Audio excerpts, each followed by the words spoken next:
Mec, Coucou. les gars, la commu. La commu.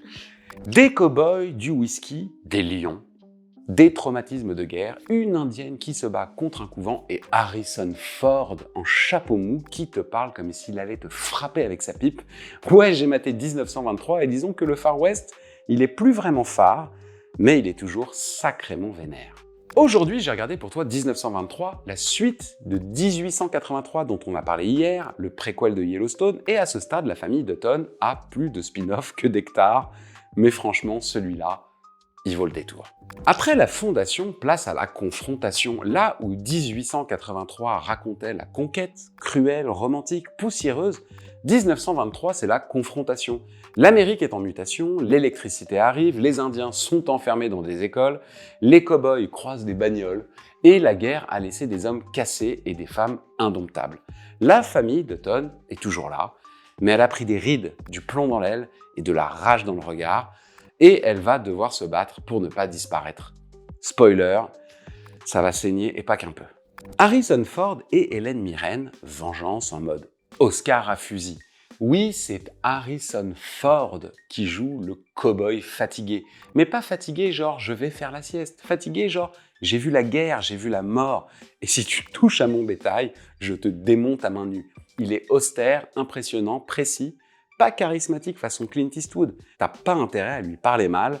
Et Helen Mirren, c'est le cœur du show. Elle joue la matriarche comme une lionne qui a trop vu l'hiver, fière, blessée, stratégique. Tu sens qu'elle a pleuré dans sa cuisine et enterré des gens dans son jardin.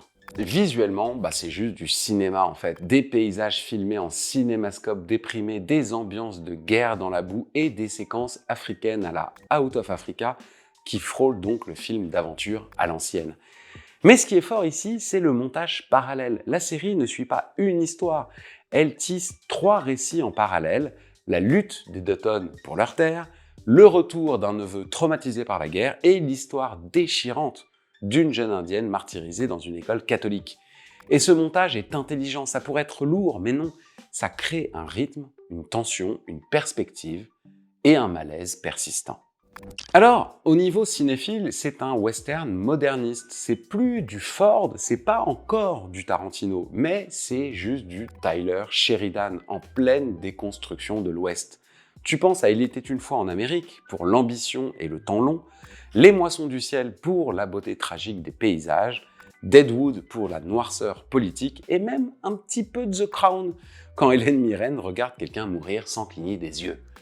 C'est pas un western qui te fait rêver, c'est un western qui t'enfonce les 2 bottes dans la boue en te murmurant « Regarde ce que ça coûte de construire un empire ». Alors est-ce que c'est parfait? Non. C'est un peu épisodique, mais ça frappe là où il faut. Oui, certains arcs sont un peu longs. La partie africaine parfois ressemble à une pub de safari croisée avec un catalogue Ralph Lauren et la violence est crue, très crue. Mais chaque épisode te laisse un truc à ruminer, une injustice, une phrase, une blessure ouverte. Et ça, c'est du storytelling de haut niveau.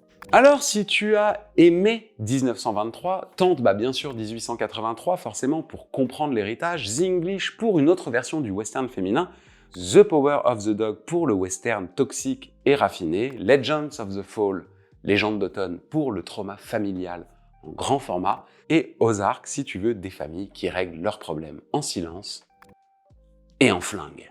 1923, c'est un western moderne qui parle de traditions en train de mourir, de femmes qui refusent de plier et de familles qui tiennent bon dans un monde où l'honneur se paye en sang. C'est rugueux, ample, mélancolique, magnifique et surtout, ça ne romantise rien. Ça raconte le prix à payer quand on veut garder une terre et une âme. Voilà, c'était J'ai regardé pour toi 1923, un western qui te broie doucement à la force du regard d'Harrison Ford. Si t'as aimé cette chronique, abonne-toi, like et balance en commentaire c'est quoi ton western préféré version tragédie familiale. Pas juste ton western préféré comme hier. À très vite et d'ici là, mets ton chapeau, le monde est encore pire qu'hier.